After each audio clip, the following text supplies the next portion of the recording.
Bonjour tout le monde. Voilà, donc bienvenue ici à l'amphithéâtre Aimé Nkiema.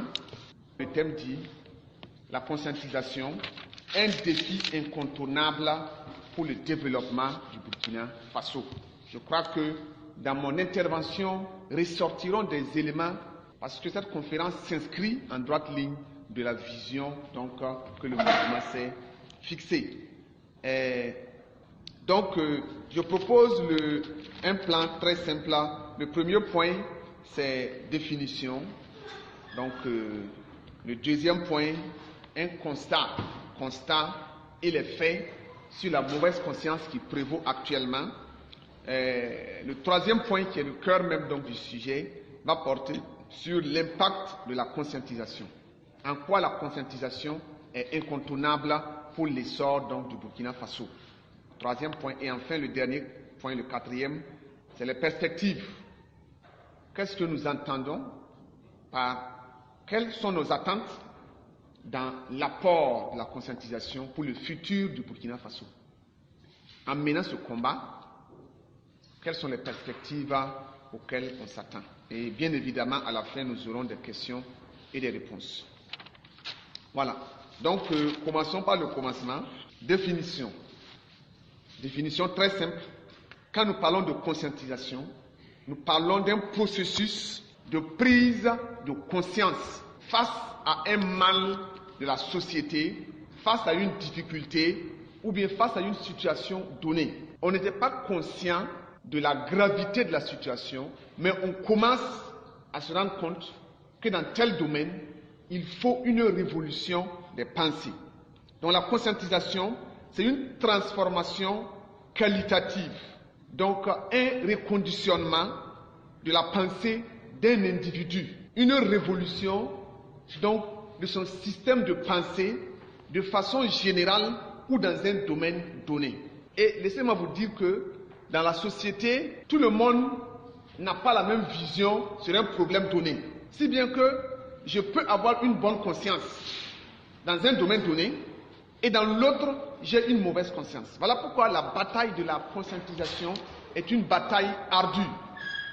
Ça, c'est ce que je peux dire de façon résumée sur la conscientisation. C'est une révolution de mentalité, la vision ou la perception que les gens ont sur la société ou encore sur les composantes de la société. Et parlant de développement, nous ne voulons pas mettre l'accent sur le développement matériel parce que on est d'accord que de 1960 jusqu'à nos jours, sur le plan équipement, sur le plan modernisation, le Burkina Faso a évolué. Nous avons des goudrons, nous avons des échangeurs, nous avons des gratte-ciel. Sur le plan, donc en fait, nous avons connu la modernité. Mais ce n'est pas sur ce plan seulement qu'il faut qualifier le développement. Sur le plan intellectuel, le Burkina Faso a fait un pas ou bien plusieurs pas en avant. Sur le plan économique, on peut dire que la richesse financière s'est accrue. Mais le développement n'est pas seulement que matériel, n'est pas seulement que sur le plan financier. Le vrai développement est axé sur l'homme lui-même. C'est le développement de la personne intérieure, le développement des valeurs que l'homme doit incarner, le développement de la solidarité, le développement de la tolérance, une société qui respecte les valeurs humanistes ou même, disons, les valeurs intrinsèques à l'être humain. De nos jours, une société sans intégrité, une société sans vérité, une société sans justice, une société où les pauvres côtoient les riches. Donc une société où c'est la loi du plus fort, on ne parle pas d'abord de développement. Voilà pourquoi le débat a été posé depuis longtemps entre les penseurs africains et les penseurs occidentaux. Ceux occidentaux ont dit que l'Europe est développée, l'Amérique est développée et l'Afrique est un continent sous-développé. Maintenant, on a dit non. Mais qu'est-ce que d'abord le développement? Quand en Europe, on n'est pas en mesure de saluer son voisin, quand on est en mesure de convoquer son papa ou sa maman en justice, quand on est en mesure de vivre une dépravation de la société, est-ce ça le développement? Donc, si nous parlons de développement ici, nous voulons parler de la société dans son ensemble. Une société paisible, où il y a la cohésion, où il y a le respect de la valeur de l'être humain, la dignité humaine. Une société d'intégrité, de justice, mais aussi une société de prospérité, parce que les deux doivent aller ensemble. Une société où la connaissance grandit, où la richesse financière s'accroît, où le développement matériel est visible. C'est autant de valeurs qui doivent être conjuguées pour qu'on parle de développement dans un pays. Donc voici ce que je pouvais dire sur ces deux éléments clés donc, du thème, la conscientisation et le développement. Allons maintenant au deuxième point, les constats. Depuis des décennies, disons 4 décennies, depuis les années 80, depuis la révolution, la fin de la révolution, comme l'a dit M. Bazier, la société burkinabé descend davantage dans la dépravation des mœurs.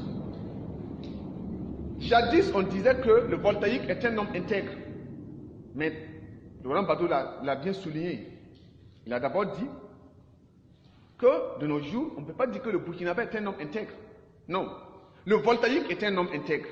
Mais le Burkinabé est un homme bizarre, un homme corrompu. Ce n'est pas tout le monde. Mais quand dans la société, 90% des gens sont corrompus, on peut dire que la société est corrompue. Laurent Gbagbo l'a souligné. Et si vous parcourez les discours du président Thomas Sankara, par exemple le DOP, le discours d'orientation politique, ou encore le discours sur développement sur mesure, oui, et prêt à porter non. Il y a plusieurs discours où il revient sur des termes clés. Révolution de mentalité, conscience nouvelle. Prenez le temps de lire ces discours.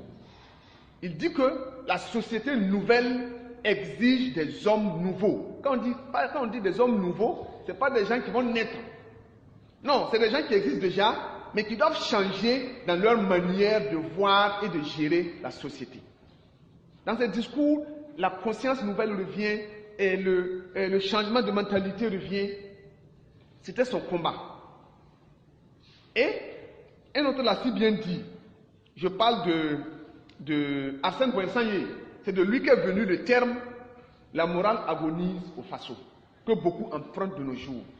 Il a si bien dit, aujourd'hui, la société burkinabé, la morale agonise au Burkina Faso. Et d'autres m'ont dit qu'elle a fini d'agoniser, elle est presque morte. Donc, ça c'est ce qu'on peut remarquer, ce que les gens ont dit. Mais nous-mêmes, nous sommes témoins de la dépravation de la société. Si par exemple nous prenons rien que le domaine de l'intégrité, le Burkinabé c'est l'homme intègre. Mais dans les faits, est-ce que nous remarquons l'intégrité au Burkina Faso? C'est plutôt les histoires de corruption, de détournement. Rien que dans cette semaine, ou bien la semaine passée, un monsieur a disparu avec un véhicule et des millions. C'est ça, non? Un véhicule rempli de millions, il semble qu'il a volé 12, mais c'est combien de millions? 300.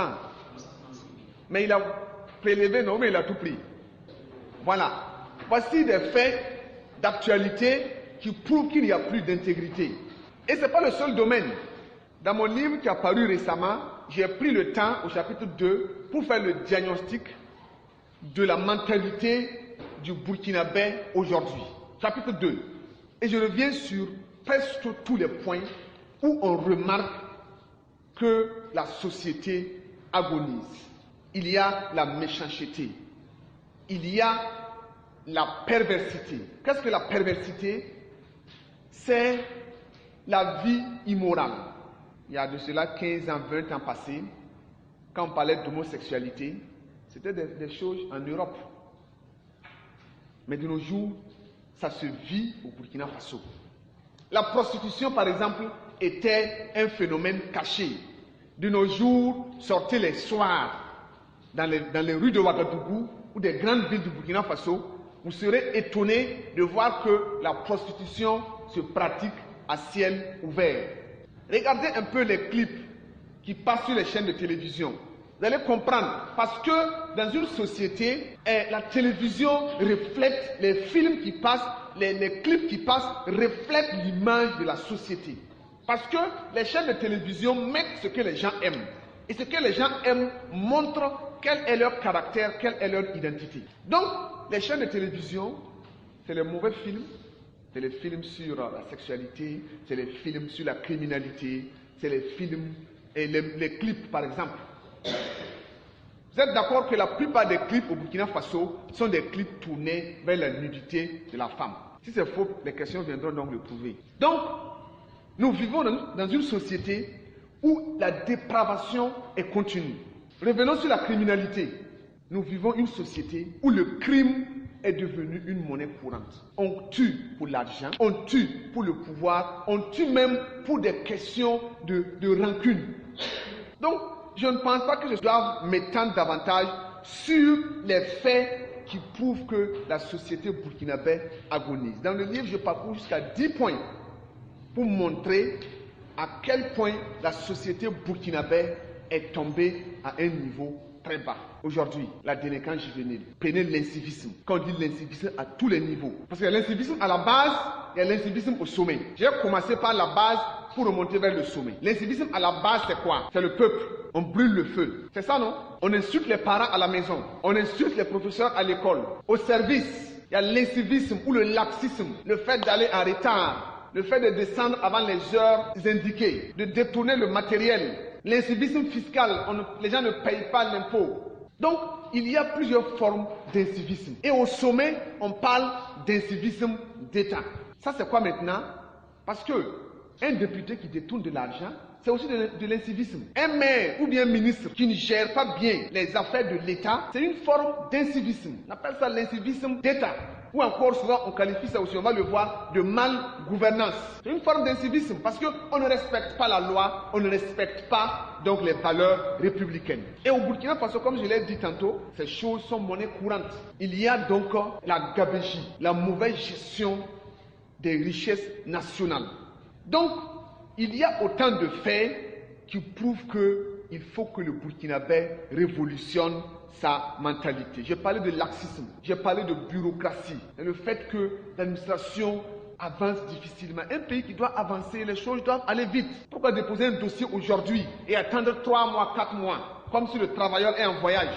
Les gens partent au bureau, c'est pour suivre la télévision, c'est pour aller vendre. Les femmes vendent des pagnes, les hommes, je ne sais quoi. Ou bien c'est des fruits on vend. Voilà. J'ai déjà parlé donc de la corruption, de la perversité. Et tout ça, ça montre que le capital humain burkinabé a un problème. Parce que le capital humain burkinabé est massif. Il y a beaucoup de jeunes, il y a une ardeur humaine.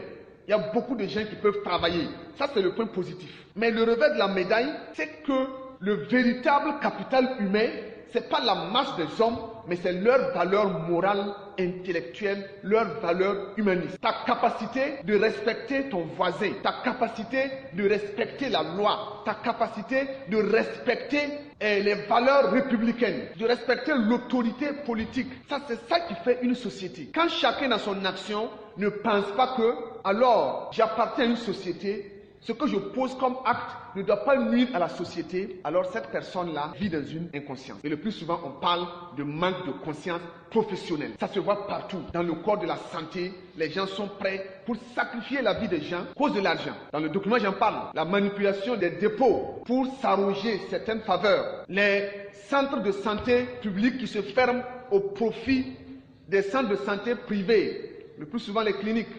Dans l'enseignement, ça se voit. L'absence de conscience professionnelle. Si bien qu'aujourd'hui, l'avenir des enfants est hypothéqué. Je ne dis pas que le corps enseignant est le seul responsable, non. L'État a sa part. Je parle de malgouvernance. L'État a sa part, les parents ont leur part, le système a sa part, mais les enseignants aussi ont leur part de responsabilité. On appelle ça le manque de conscience professionnelle. Quand je dois être en classe à 7 heures et que je ne suis pas en classe, je viens à 7h15 et je sors à 9h moins 20. Ou bien, je ne prends pas le temps de bien préparer mes cours, de bien donc corriger les copies, alors je suis un enseignant inconscient. Et ça continue. Le manque de conscience professionnelle s'observe dans tous les secteurs d'activité au Burkina Faso. On vous dira que le policier sur la route va s'adonner à des pratiques qui ne sont pas normales, que ce soit la police municipale ou la police nationale. Il y a des faits souvent qui ressortent. Les enquêtes du RELAC sont là. Et souvent, on classe la police parmi les premiers secteurs. Dans le livre, j'en parle. Parmi les premiers secteurs touchés par la corruption. C'est un défaut de conscience professionnelle. Et si nous rentrons dans le domaine politique, la gestion des villes, des communes, la gestion de l'appareil d'État.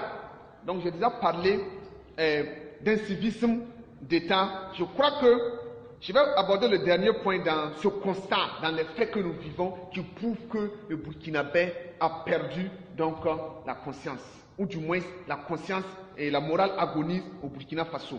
Par exemple, le problème de l'environnement. Nous savons tous que nous sommes dans un pays désertique, un pays qui est gagné chaque année par l'avancée du désert. Nous sommes dans un pays tropical sahélien, tout le monde le sait. Et l'État a pris des mesures pour lutter contre les feux de brousse, la coupe abusive du bois, pour préserver certaines forêts, certaines réserves. Mais dans la pratique, personne n'est responsable. L'État lui-même n'est pas responsable parce que les mesures qui sont prises, on ne veille pas pour les appliquer. Et à la base aussi, les populations ne sont pas prêtes pour payer le prix de cette politique environnementale, de cette politique écologique. Les gens s'adonnent encore aux feux de brousse. Si l'État veut, par exemple, on peut réduire le prix du gaz, une subvention pour limiter la coupe du bois. Prenez la route de Léo, la route que je prends fréquemment.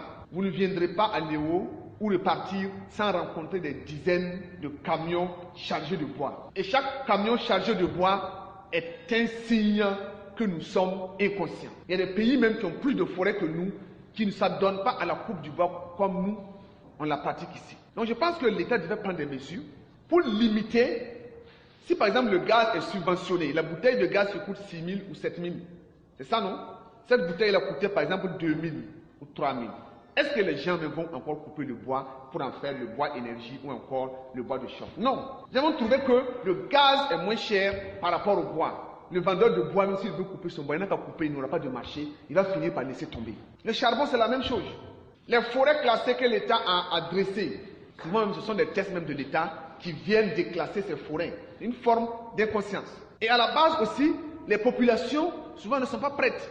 On voit des populations qui sont sensibilisées sur l'importance des forêts. Il y a des ONG qui parcourent les villages. Mais en dépit de cela, les gens s'en foutent pas mal. Les gens se permettent encore d'occuper les forêts, de faire des champs, des habitations. Si on revient dans le contexte même des villes, une ville comme Ouagadougou vit une insalubrité qui n'est pas seulement liée à la mairie. La mairie a sa part, mais le plus souvent aussi les populations ne sont pas responsables. Jusqu'à aujourd'hui, combien de gens ont le réflexe de ne pas jeter le sachet dehors comme ça? Après donc consommation de l'eau, on balance le sachet à l'air libre. Et les caniveaux sont remplis, on va accuser la mairie. Donc voici autant d'éléments, l'insalubrité, donc la mauvaise gestion de notre environnement, que ce soit à la maison, que ce soit au service ou dans les champs, dénote donc d'une forme d'irresponsabilité, donc d'une forme d'inconscience. Un citoyen responsable doit être consciencieux, respecter la nature, respecter donc son cadre de vie. Et je vais finir par le conflit récurrent entre les forces de l'ordre aujourd'hui et les citoyens, la population. C'est un fait qu'il faut déplorer. Et je crois que, comme j'aime le dire, tout le monde est responsable. C'est vrai, souvent, les forces de l'ordre posent des actes indignes qui peuvent pousser les gens à des réactions non contrôlées. Ça, c'est vrai. Quand on prend votre moto sans que vous n'ayez brûlé le feu, ça fait mal. Ou bien, quand par exemple on arrête un voleur aujourd'hui, on l'envoie en prison. On sait qu'il a fait tel délit. Par exemple, il devait faire 5 mois ou 6 mois en prison. Une semaine après, vous le voyez dehors. Ça fait mal. On parle donc d'impunité, on parle d'injustice. Tout ça, c'est l'incivisme d'État. Mais il y a aussi le problème qu'il faut déplorer, c'est le fait que les gens ne respectent pas les forces de l'ordre. C'est aussi une forme d'inconscience. Parce que le policier revêt une tenue, porte une armure qui lui a été conférée par l'État dans lequel nous vivons. Et manquer du respect aux forces de l'ordre, c'est manquer du respect à l'État, c'est manquer du respect à la République. Et il faut qu'on le dise, toutes ces choses-là doivent changer. Les forces de l'ordre doivent revoir leur collaboration, leur manière de traiter les citoyens qui ne sont pas leurs esclaves, mais qui sont des gens auxquels ils sont au service, pour lesquels ils sont au service. Et en même temps aussi, le peuple doit les considérer comme des agents assermentés de l'État à qui on doit respect. Moi, j'ai vu plusieurs scènes où des policiers ont été cognés. Une fois, je l'ai vu, le jeune homme a brûlé le feu. Le policier voulait l'arrêter. Il a refusé, il a foncé sur le policier, qui était obligé de laisser le passage. En même temps, il est tombé. Et j'ai vu des gens à côté, au lieu de supporter le policier pour qu'on attrape le jeune, ils étaient contents que le policier soit tombé. Il y en a qui ont dit non, que c'est bien fait même pour lui. Donc, ça montre à quel point le tissu social burkinabé aussi a pris un sérieux coup du fait que l'inconscience s'est installée au fil du temps. Donc pour ce deuxième point, j'ai trop de choses à dire, mais je vais aller au troisième point parce que je ne voudrais pas être très long ce matin. Allons donc au cœur du sujet, le point 3 portant sur l'importance de la conscientisation ou l'impact de la conscientisation ou en quoi la conscientisation est un défi incontournable pour le développement du Burkina Faso. Je vais aller d'abord au plan individuel. Vous savez, un homme conscientisé, un homme qui révolutionne sa mentalité, est un homme qui est prêt pour sa propre réussite. Parce que la vraie réussite ne se trouve pas dans la corruption, ne se trouve pas dans la violence, ne se trouve pas dans le fait que on fait du tort à son prochain. La société est faite de telle sorte que l'homme doit vivre en harmonie avec son voisin, sa voisine, son semblable. Donc, la conscience même au plan individuel est le point de départ de la réussite d'un individu. Tu as beau avoir des richesses, avoir la renommée, si tu ne passes pas par des voies légales pour les avoir, tu n'as pas réussi et tu vas rester meurtri. Parce qu'au fond de toi, ta conscience va toujours te reprocher quelque chose. Parce que tu n'es pas un homme normal, tu vis comme un animal. C'est dans la jungle que le lion tue l'antilope pour survivre. Et malheureusement, les hommes ont fait de la société humaine une jungle où c'est la loi du plus fort. Ça, c'est pas normal. Et ce sont des gens qui n'ont pas une conscience équilibrée. Donc, on peut dire que ce sont des gens qui ne sont pas consciencieux, qui sont inconscients. Au plan individuel, la prise de conscience vous prépare à être un homme équilibré avec vous-même et avec la société. Un homme qui prend conscience est un homme qui devient travailleur, est un homme discipliné. Parce qu'un homme consciencieux, une prise de conscience va vous faire avoir une ligne de conduite. Ça et ça, je peux faire. Ça et ça, je ne peux pas faire. C'est comme un GPS interne qui vous guide. Vous n'avez pas besoin qu'on dise que non, Dieu vous regarde, ou bien non, si vous faites, on va vous emprisonner. Non. Vous ne faites pas parce que vous êtes guidé par ce qu'on appelle un principe de vie, par des normes de vie. Même si vous pouvez détourner, même si vous pouvez voler, vous n'allez pas le faire parce que vous êtes un homme consciencieux. Même si vous pouvez aller au service en retard, vous n'allez pas le faire. Vous êtes guidé par une conscience interne qui devient votre juge. Et au plan individuel, comme j'ai dit, la clé de la réussite individuelle se trouve dans la prise de conscience. Refusez de dormir. Quand vous voyez des jeunes qui peuvent, comme l'a dit M. Bazier, aller au maquis, aller chanter, danser jusqu'à 3 heures du matin, je ne dis pas que c'est interdit une fois en passant. Mais si votre vie, c'est aller au maquis, chaque fois, c'est voir prendre l'alcool, c'est fumer la cigarette, vous savez que ce n'est pas bien, mais vous le faites. Alors, on peut dire que vous n'êtes pas un homme responsable. Vous consommez des produits, vous savez que ça va vous tuer, mais vous en faites quand même. C'est être irresponsable. Mais un homme qui prend conscience ne peut plus dormir pendant que le travail l'attend.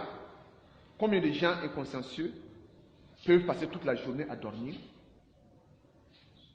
Pourquoi? C'est le manque de conscience. Et dans la conscientisation se trouve un volet important qu'on appelle le développement personnel. Parce que Dieu n'a pas créé l'homme et il n'a pas laissé l'homme sans force. J'aime dire, même le blanc, quand il invente, il donne à ce qu'il a inventé là une certaine capacité. Moi, je suis en train d'enregistrer ma communication. Mais c'est celui qui a conçu le portable qui a donné au portable la capacité d'enregistrer la voix humaine. Si je vais appeler tout de suite, peut-être à Bobo ou bien à Banfora, je n'ai pas besoin de prier le portable pour que ça marche. Pour que je respecte le principe que le concepteur a mis en place et ça marche. Si vous avez une moto, quand vous la démarrez, mettez la vitesse. Le moteur lui-même a la force, la dynamique pour avancer avec vous. Mais ça, c'est l'homme qui ne fait que imiter Dieu. Quand Dieu a créé la nature, Dieu a communiqué une force à la nature. Voilà pourquoi la Terre tourne. On parle de rotation, on parle de révolution. Quel scientifique fait tourner la Terre? Non. C'est un phénomène, un processus naturel. Les plantes poussent. La terre, le vent souffle, la pluie tombe, le soleil se lève et se couche, entre guillemets. Mais c'est une force qui fait vivre l'univers. Et je reviens maintenant au plan individuel. Chaque homme a une force surnaturelle qui est en lui. Une force que le Créateur lui a donnée. C'est une dotation divine. Le plus souvent, on appelle ça potentiel, on appelle ça don, valeur. Mais c'est une dotation divine qui n'est pas seulement naturelle. Parce que l'homme a une composante naturelle et a une composante spirituelle. Et le plus souvent, les gens ignorent cette composante spirituelle qu'on appelle le subconscient, que l'homme peut activer par une pensée positive, renouvelée, par un langage positif, par un ensemble d'éléments qui concernent sa mentalité. Donc la prise de conscience au plan individuel concerne aussi, je vais dire, le développement personnel. L'homme accepte qu'il n'est pas un être faible, mais il est un être qui a une force. Et j'aime dire, les radios émettent des ondes, oui ou non? Quand on veut capter la radio, parce qu'il y a des ondes que la radio émet. Si on peut avoir les images du canal 3 de la RTB, c'est parce qu'il y a des ondes en forme d'image que les chaînes de télévision émettent. Mais l'homme aussi émet des ondes. Des ondes qui sont en harmonie, en accord avec ses pensées dominantes. Donc sa mentalité, donc sa conscience. Si vous avez une mauvaise conscience, une mauvaise mentalité, chaque fois vous diffusez de mauvaises ondes.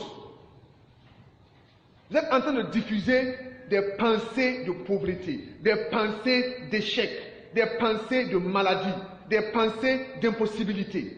Et dans la vie, on dit que ce qui se ressemble s'assemble. Si vous émettez des ondes négatives, des ondes de chômage, des ondes de paresse, des ondes de limitation, alors vous attirez ces mêmes choses-là vers vous. Mais si vous émettez des ondes positives, vous dites c'est vrai, c'est dur aujourd'hui, mais ça va aller, les portes vont s'ouvrir. Si vous êtes convaincu, vous avez une bonne image de vous-même. Quand vous regardez, vous ne vous voyez pas comme un être faible, mais comme un homme fort. Vous vous voyez comme une personne imbattable. Vos pensées là sont renouvelées. Alors, vous finissez par être ce que vous pensez. Un homme a dit, Joseph Murphy, un Américain, il a dit, l'homme est ce qu'il pense tout le jour. Il a aussi dit, pense que tu peux, pense que tu ne peux pas. Dans tous les deux cas, tu auras raison. Ça veut dire quoi? Si tu penses que tu peux, tu vas pouvoir, tu auras raison. Si tu penses que tu ne peux pas aussi, tu ne pourras pas, tu auras raison. Donc ça c'est le premier point de la conscientisation. La conscientisation, ce n'est pas seulement changer ses actes, mais c'est commencer même par changer soi-même. Refuser les limitations. Surtout quand on est burkinabé, notre idéal refuse qu'on dise que c'est un pays pauvre. Qui a dit que le Burkina est un pays pauvre? Qui a dit que nous sommes un pays pauvre? Qui a dit? C'est une conception qu'on nous a balancée, que nous avons gobée.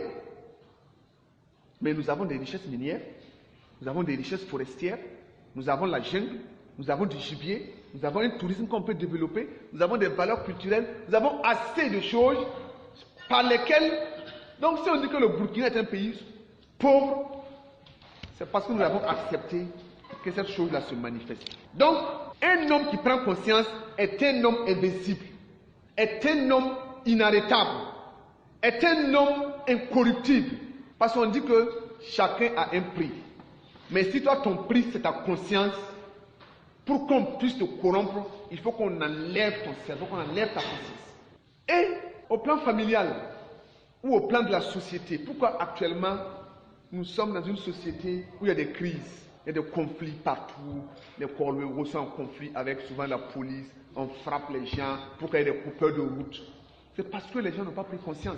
L'homme est un loup pour l'homme. Si les gens prennent conscience, dès le foyer, pourquoi les hommes, souvent il y a des bagarres, des conflits entre hommes et femmes, c'est mari et femme, mais quand même ils se battent, ils s'insultent, et ils vivent ensemble. C'est pour dire qu'il y a un problème de changement de personne qui doit s'opérer. Mais si on n'est pas un homme équilibré, on ne peut pas ne pas avoir des problèmes dans son foyer. Et le dernier élément que je veux aborder au plan personnel, c'est la différence entre le QE et le QI. Parce que beaucoup aujourd'hui poursuivent le QI, le quotient intellectuel. QI veut dire quotient intellectuel. Il est bon, mais il n'est pas arrivé, il n'est pas suffisant. Si le QI était suffisant, aujourd'hui le Burkina est un pays hyper développé. Parce qu'on a de grands intellectuels dans tous les domaines. On a de grands diplômés. Mais combien ont des diplômes, mais vivent malgré ces diplômes-là dans la misère, dans le chômage. Donc c'est la raison, c'est la preuve du moins que le quotient intellectuel est un premier palier qu'il faut franchir. Mais le vrai quotient qu'il faut avoir, c'est le quotient émotionnel. Et le quotient émotionnel est lié à votre développement personnel. Quand tout va mal, est-ce que vous jetez l'éponge ou bien vous avez la force pour avancer? Quand vous êtes dans un milieu où tout le monde, c'est comme un fleuve. Le monde là, c'est comme un fleuve. Tout le monde est tiré et attiré vers l'est par le mal, la corruption. Mais est-ce pour autant que vous allez vous laisser entraîner vers le mal? Le quotient émotionnel vous donne cette capacité. Quand dans un groupe de 20 personnes, tous les 19, toutes les 19 par exemple, elles sont prêtes pour faire le mal. Que toi seul te dis non, je ne ferai pas le mal, je vais agir en accord avec ma conscience. Et un homme conscientisé est un homme qui se donne pour sa société, est un homme engagé. Par exemple, si je prends ce matin, comme l'a dit M. Bazier, beaucoup ont pris la conférence comme vous ne sont pas venus. Et par là, je voudrais en tout cas dire merci encore au groupe de Ouaga qui a mis en place, donc, qui a permis qu'on organise cette conférence ce matin. C'est des gens certainement qui n'ont pas de moyens financiers, qui sont occupés par les cours, par beaucoup de choses, mais qui ont trouvé du temps quand même pour courir pour que la conférence ait lieu ce matin. Ça, c'est la preuve que ces gens-là sont dans un processus de conscientisation. Une personne ne va se lever, faire des courses sans qu'on te donne de l'argent. Tu dépenses ton temps, ton énergie pour une activité pour les autres. Un homme conscientisé est un homme prêt pour se donner, pour sa famille, pour sa société. Et on ne manque pas d'exemples. Deuxième point, je vais parler de l'importance de la conscientisation au niveau donc du service, que ce soit le service public ou le service privé. Je vais aller très vite parce que je l'ai déjà abordé dans le premier point. Aujourd'hui, si tous les Burkinabés avaient pris conscience pour triompher du laxisme, de la paresse, de l'incivisme, regardez ce que le Burkina allait faire comme bon dans le fonctionnement sur le plan social et économique. D'abord, même le problème de terrorisme là, on pouvait le vaincre. C'est parce que les Burkinabés n'ont pas la même vision sur la question. C'est parce que certains Burkinabés sont prêts même pour prendre les armes pour lutter contre leur propre pays qu'on vit actuellement cette insécurité. Regardez le dysfonctionnement de l'administration publique ou souvent privée.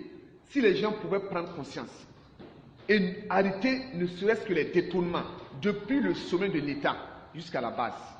Restons d'abord au niveau des services. Quels sont les mauvais gestes que les gens posent?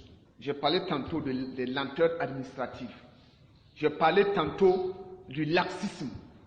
C'est des choses que si les gens prenaient conscience, le Burkina n'allait plus vivre des difficultés liées à l'administration, liées à des détournements, liées donc à des histoires même de grève et autres.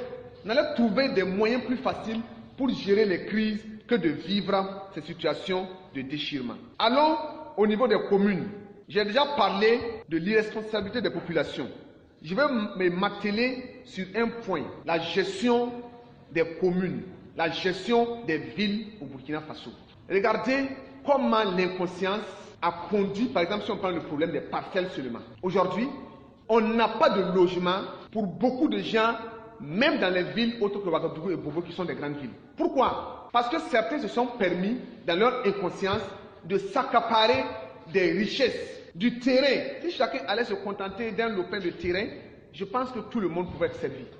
Mais il y en a qui se retrouvent avec 1000 parcelles, 200 parcelles, avec 300 parcelles. Et d'autres n'ont même pas de demi-parcelles. Donc ça crée un problème de gestion au niveau des villes. Le problème des marchés publics, c'est le même problème. Ça crée des crises actuellement au sein des mairies parce qu'il y a un flou qui se passe dans la passation des marchés. Donc, si aujourd'hui, la gestion des communes pouvait bénéficier d'une prise de conscience réelle, je vous assure, les communes allaient connaître un développement. Parce que l'État a fait une sorte de décentralisation pour permettre le développement à la base. Mais ce n'est pas le cas. Il y a combien de villes au Burkina Faso, quand vous rentrez, il n'y a même pas de route. Il n'y a pas de goudron, hein. Même des routes bien tracées, il n'y en a pas. Des mairies qui sont autonomes depuis 10, 20, 30 ans. Quand même, est-ce que les populations locales manquent d'initiative pour s'organiser? On attend que le financement vienne de l'étranger pour qu'on puisse construire, voilà, un marché, on puisse construire un barrage. Ça dénote de l'inconscience même à la base. Je ne sais pas si je me fais comprendre. Je vais aller vite. Allez maintenant au plan national. C'est là le vrai problème. Le manque de conscience a conduit le Burkina Faso dans toutes les formes de gabegie que nous connaissons aujourd'hui. Je suis d'abord au niveau du pouvoir politique. Les conflits entre politiciens ont créé un climat délétère au Burkina Faso. Parce que les gens ne réfléchissent pas en burkinabé, les gens réfléchissent en je suis MPP, je suis CDP, je suis donc IPC. Et dans ça, c'est des conflits qui sont générés, sont des mésententes qui n'ont même pas de sens. Et sur le plan financier, ces mêmes décideurs politiques s'arrogent des droits. Il ne se passe pas un seul jour sans qu'on ne parle de détournement, sans qu'on ne parle de corruption, sans qu'on ne parle de pot de vin, sans qu'on ne parle d'impunité. Des gens qui posent des actes répréhensibles. Et il n'y a pas de mots, on ne dit rien, on laisse passer. Regardez tout. Moi j'ai lu un document où il semble que chaque année, c'est plus de 200 milliards du Burkina Faso qui disparaissent dans ce qu'on appelle les flux illicites de capitaux. C'est des flux de capitaux vers l'étranger. Les gens ont l'argent. Non seulement ce n'est pas de l'argent propre, ils l'ont détourné. Même quand vous l'avez détourné, il y a quand même la sagesse, la demi-sagesse de prendre cet argent-là pour faire un développement local. Non, l'argent est envoyé à l'étranger. Pendant que les banques européennes et suisses sont en train de s'enrichir. Nous ici, là, tu te lèves avec un projet de 500 000, tu ne peux pas avoir un financement. Combien de projets sont morts dans les tiroirs parce qu'il n'y a pas eu de financement? On dirait qu'il n'y a pas l'argent, c'est vrai. Mais où vont ces flux illicites de capitaux? Chaque année, plus de 200 milliards. Quand on prend la gestion des entreprises, des sociétés minières seulement, c'est combien de milliards par an qui rentrent? Comment cet argent est géré? C'est une forme d'inconscience. Et aujourd'hui, les gens sont prêts pour investir dans des secteurs souvent où ça ne vaut même pas la peine. Souvent, je suis étonné d'aller dans certains villages et de voir qu'il n'y a pas d'école. Il n'y a pas d'école primaire, il n'y a pas de collège, il n'y a pas de centre de santé. Donc vous allez trouver dans ce village-là des maquis, des choses souvent qui ne valent pas la peine. Les gens sont prêts aujourd'hui pour prendre leur argent et l'injecter dans des secteurs de perversité, juste parce que c'est rentable. Je sais qu'à Ouagadougou, je suis sûr que le nombre de boîtes de nuit, de chambres de passe ou encore de coins bizarres dépasse le nombre d'écoles et de centres de santé. Donc, toutes ces choses dénote d'une inconscience. Et si les gens prenaient conscience à ce niveau, on allait éviter tous ces flux illicites de capitaux. Au lieu d'enrichir l'étranger, nous allions peut-être investir dans notre pays et permettre un développement endogène. Parce que plus souvent, nous pensons que le développement vient de l'extérieur. Oui, l'extérieur peut nous venir en aide, mais le cœur même du développement est voué donc au secteur endogène. Le manque de conscience, comme je l'ai dit aujourd'hui, fait que, sur le plan politique, on assiste à une opposition souvent, au lieu d'être une opposition constructive, parce que je ne veux pas seulement attaquer ceux qui gèrent le pouvoir, moi je vais aller dans tous les sens, on assiste souvent à une opposition qui n'est pas constructive, une opposition critique à l'extrême. C'est-à-dire que on veut s'opposer simplement à ce que le pouvoir en place fait. Mais ailleurs, ce n'est pas comme ça. La bonne opposition, on s'oppose au pouvoir, mais on sait aussi prendre la main du pouvoir pour permettre le développement. Parce que, c'est vrai, l'opposition vise la conquête du pouvoir, mais au-delà de tout, l'opposition doit viser le bien-être de la nation. Qu'on soit au pouvoir ou pas, pourvu que le pays soit bien géré, pourvu qu'on assiste à un développement à tous les niveaux. Mais malheureusement, le plus souvent, ce n'est pas le cas. J'ai dit que sur le plan économique, la mise en valeur du pays n'est pas au rendez-vous. Les plans sont conçus, comme le PNDS. Souvent, les financements viennent. J'ai lu aussi un document sur la SCAD qui montre que si la SCAD n'a pas réussi, ce n'est pas parce qu'il n'y a pas eu de financement. Il y a eu des financements. Mais ces financements sont rentrés dans des angles morts. On a monté les projets de société et quand l'argent est venu, alors que c'est souvent des prêts qu'on contracte sur le dos du peuple, et on n'investit pas dans les domaines porteurs pour le peuple. Voici un autre problème qu'il faut souligner. Et il faut aussi parler aujourd'hui du syndicalisme. C'est vrai, et c'est à mon sens, je mets ça à mon crédit. Aujourd'hui, beaucoup de voix s'élèvent pour dire que autant le syndicalisme fait de bonnes choses, autant aussi souvent, il y a des mouvements quand même qui vont à l'encontre de l'intérêt du peuple. Et aujourd'hui, souvent je n'en veux pas aux leaders syndicaux, ceux qui sont au sommet, mais c'est souvent à la base le problème. Parce que le discours qui est tenu au sommet n'est pas le même discours qui est tenu à la base. Et souvent, on voit des travailleurs qui se réclament acteurs du syndicalisme, mais qui se permettent aussi des comportements, des travers inexplicables, incompréhensibles. Donc aujourd'hui, je crois que le pays gagnerait à ce que l'ensemble des travailleurs qui s'engagent dans le syndicalisme acceptent aussi être un syndicalisme équilibré, qui défend les valeurs, qui défend les intérêts des travailleurs, mais aussi qui prend en compte l'intérêt donc de tout le peuple. Sinon, on va assister toujours à des crises à répétition et ce n'est pas sûr qu'avec de tels comportements, nous pourrons donc parvenir au développement escompté. J'en viens maintenant au peuple, parce que comme je l'ai dit, tout le monde est responsable. Tout le monde est responsable. Et comme ce que j'ai dit, la conscientisation est importante, elle est incontournable, parce qu'un peuple qui n'a pas une vision est un peuple qui n'ira nulle part. Le développement, c'est vrai, sont les décideurs politiques, c'est eux qui décident, qui orientent. Mais le peuple doit suivre. Le peuple doit suivre. Et si l'Afrique a raté plusieurs tournants dans son histoire, c'est parce que souvent, les leaders avaient la vision, mais le peuple n'avait pas la vision. On peut prendre pour exemple l'échec de la révolution au Burkina Faso. C'est un exemple suffisant.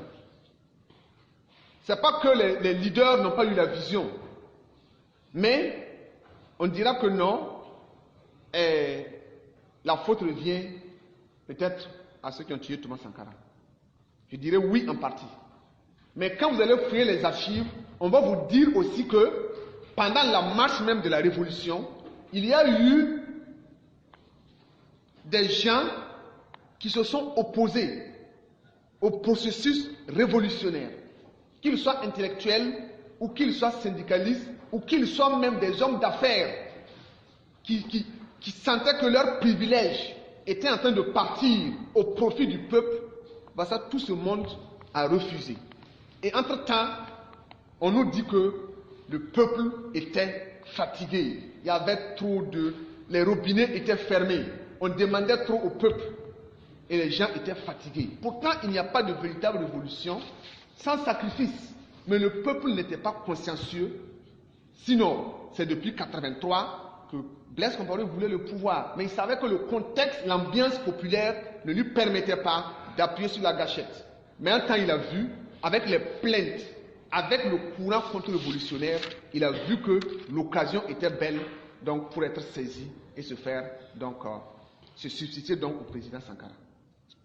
Aujourd'hui encore, je ne suis pas sûr que si Sankara revient au pouvoir et il trouve cette même conscience que nous avons aujourd'hui, je pense que notre génération, ça ne sera pas un Blaise qui va le tuer, ça sera nous-mêmes, en tant qu'inconscients, qui allons le chercher du pouvoir, sinon même l'abattre. Aujourd'hui, les gens ne sont pas prêts pour le sacrifice. Aujourd'hui, même si le pouvoir en place décide de fermer tous les robinets de la corruption, de taper sur les gens pour que les gens soient des gens qui vont au travail, qui respectent l'administration, pour mettre de côté le laxisme, l'impunité, ce n'est pas sûr même que le peuple ne va pas se lever pour dire non. Donc, c'est pour dire que, et quelqu'un l'a dit, il n'y a pas de révolution sans prise de conscience. Une révolution sans conscience est un leurre, est un rêve qui restera un rêve inachevé. Soit on va mettre une dose de contrainte, comme on est en train de le vivre donc au Rwanda. Les gens aujourd'hui apprécient le Rwanda. Mais laissez-moi vous dire que c'est la démocratie, mais il y a la contrainte. Mais aujourd'hui, les gens aiment trop le libertinage. Le libertinage ne peut pas nous conduire au développement. Mais si chacun pouvait prendre conscience, on n'a pas besoin qu'on vienne nous dire ne fais pas ça. On n'a pas besoin que le patron vienne dire viens à l'heure au travail. On n'a pas besoin que le juge dise il ne faut plus détourner. Donc, je crois que je tends vers la fin de ma communication. Et il reste le 4e point. Mais je voulais juste dire, il faut que nous qui sommes là, chacun prenne conscience. Notre mouvement dit, changeons le monde. Et changer le monde, c'est changer toi-même. Si tu changes, le monde changera. Mais si tu ne changes pas, comme l'a dit M. Bazier, tu veux que ton voisin change, chacun va s'indexer. C'est comme aujourd'hui. Les gens indexent le pouvoir. Mais laissez-moi vous dire que nous sommes tous indexables aussi. Autant ceux qui sont au pouvoir font la gabégie, font la malgouvernance, autant aussi à la base, il y a l'incivisme, il y a la corruption à la base, il y a tout. Depuis le service, depuis même la cellule familiale, on vit déjà l'impunité, l'injustice, qui s'étend maintenant au service à la commune et ensuite au plan national. Donc la faute revient à tout le monde. Et la conscientisation, c'est cette prise d'engagement. Et c'est le combat aussi que nous menons au sein du mouvement Conscience Nouvelle. Nous subdivisons ce combat-là en 3 étapes. Le premier point, conscience. Il faut prendre conscience. Individuellement, que tu as des capacités physiques, intellectuelles, morales. Tu n'es pas venu sur terre pour être misérable et pauvre. Le Créateur a mis en toi des talents, des potentialités que tu dois déployer. Comme l'aigle qui s'envole, qui rentre dans les airs, pendant que la poule reste dans la poussière. Pourtant, les deux sont des oiseaux. Donc, chaque homme doit refuser d'être un homme poule et prend la décision d'être un homme aigle qui prend l'envol, qui fait de l'espace son milieu de vie. Ça, c'est la prise de conscience au plan individuel. Et le deuxième point, après la conscience, c'est l'engagement. Tu as pris conscience. Ça, c'est bien, c'est pour toi-même au plan individuel. Il faut que tu t'engages pour toi-même et pour la société. Parce que la réussite, si elle est individuelle, n'est pas une réussite. On dit tout succès, sans successeur, est un échec. Tout véritable succès doit avoir un successeur. De même, toute véritable réussite doit se propager dans notre environnement. Si dans votre village, tu es le seul qui a réussi, il peut dire que tu n'as pas réussi.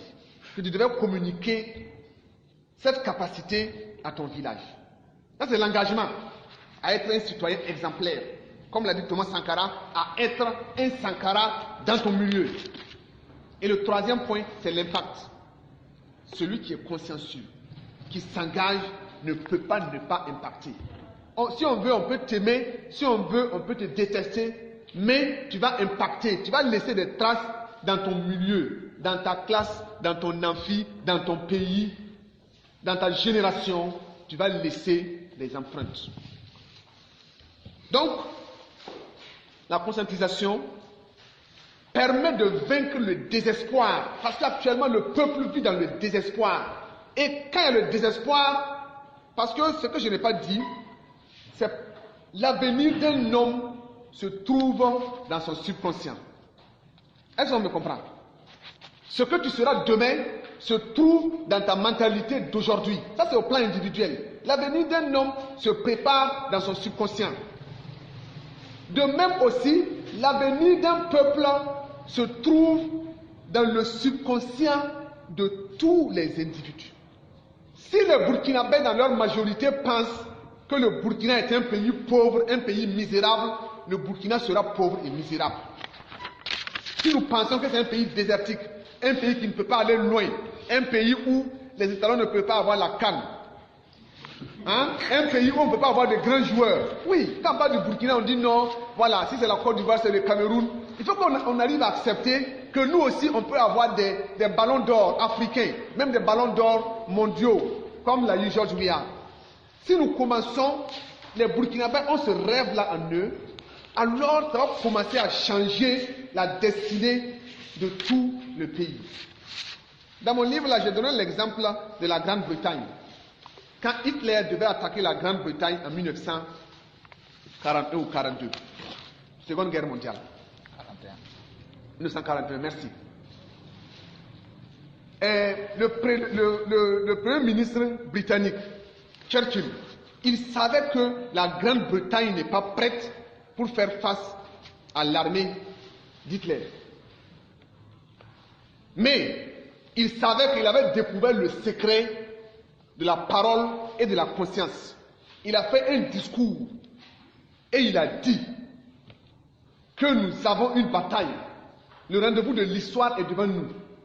Cette bataille-là, notre sang va couler, notre sueur va couler, mais nous avons un seul objectif, la victoire, la victoire, la victoire. Donc, il n'a pas laissé au peuple penser qu'il pouvait échouer face à Hitler, bien qu'il savait qu'il ne pouvait pas. Mais quand vous lisez l'histoire de la Grande-Bretagne, tout le monde est unanime à dire que c'est presque inexplicable, c'est presque le miracle qui s'est passé. Parce que quand tout était prêt pour que Hitler envahisse la Grande-Bretagne, le tournant aussi s'est observé à ce niveau pour la Grande-Bretagne, qui a pu éviter l'annexion comme la plupart des pays européens. Donc le quatrième point que je vais aborder, c'est la question du futur, et comme je l'ai dit tantôt, avec la conscientisation, et comme aimait le dire le président Thomas Sankara, et que j'ai souligné au début, que la société exige de nouveaux hommes, de nouvelles consciences. On ne peut pas changer nos actes, nos résultats, si nous-mêmes on ne change pas. Donc, la conscientisation vise à sortir. C'est pas le mot fabriquer n'est pas bien, mais c'est le mot qu'il faut employer. Mais c'est pas fabriquer, nous sommes des hommes. Mais il faut concevoir de nouvelles mentalités. Que le Burkinabé ne se regarde pas comme un homme misérable. Que tu sois fier d'être Burkinabé. Et que devant le Français ou l'Américain, tu puisses te tenir fièrement. Donc, c'est ça la conscientisation. Aimer son pays, aimer être citoyen burkinabé, ne pas envier la Chine ou le Japon, voilà. Et s'engager. Le peu que tu peux faire chez toi, même si c'est le sachet que tu ne vas plus jeter dans la rue, tu vas jeter dans une poubelle, commence par là. Au moins, ce n'est pas aller en retard. Au moins, commence par là. Avant de pouvoir être un acteur qui change durablement. Et en termes de conclusion, je vais dire révolution, sans conscience est un rêve impossible. Et comme notre slogan aime le dire, donc MCN, changeons le monde. Et le monde, c'est moi. Et le monde, ensuite, c'est mon village. Vous voyez, MCN a commencé à Léo. Oui. Et ensuite, c'est devenu un mouvement provincial. Ensuite, c'est devenu un mouvement national. Et demain, ça sera un mouvement international. Voilà. Ça, nous croyons et nous savons que nous avons cette capacité par la grâce de Dieu, par l'engagement de tout le monde. Voilà, nous savons que nous avons la capacité pour le réaliser. Parce que, comme nous l'avons dit aussi, nous sommes panafricanistes. Ce n'est pas seulement le Burkina qui doit changer, c'est toute l'Afrique qui doit changer. Donc, voilà l'essentiel de ce que je voulais dire dans donc, ce développement. La conscientisation, un défi incontournable. Si on peut déployer tous les projets de société, mais là aussi Sankara l'avait dit, il a dit que c'est l'homme qui est le principal acteur de développement. Quand l'homme peut, il dit que l'homme est une machine complexe. Quand l'homme veut, l'homme peut. Et quand l'homme est intègre et juste, formaté sur des valeurs d'intégrité, alors cet homme-là, donnez-lui 1 million, il va le gérer avec efficacité. Et ce qui manque, il va trouver des systèmes ingénieux pour parer donc à cette difficulté. C'est le cas par exemple de la Révolution, où en 4 ans, on a pu réaliser des exploits multidimensionnels. Et ces choses sont encore possibles, mais tout doit partir du changement. N'indexons pas ceux qui sont au sommet. Eux, ils doivent changer, c'est vrai. Mais nous, on ne peut pas les changer. Mais ce qui est possible, nous au moins, nous pouvons nous changer pour enclencher une dynamique nouvelle en espérant que cette dynamique transforme toute la société. Parce que la vie est un rêve et c'est un rêve qui vaut la peine d'être rêvé, d'être vécu.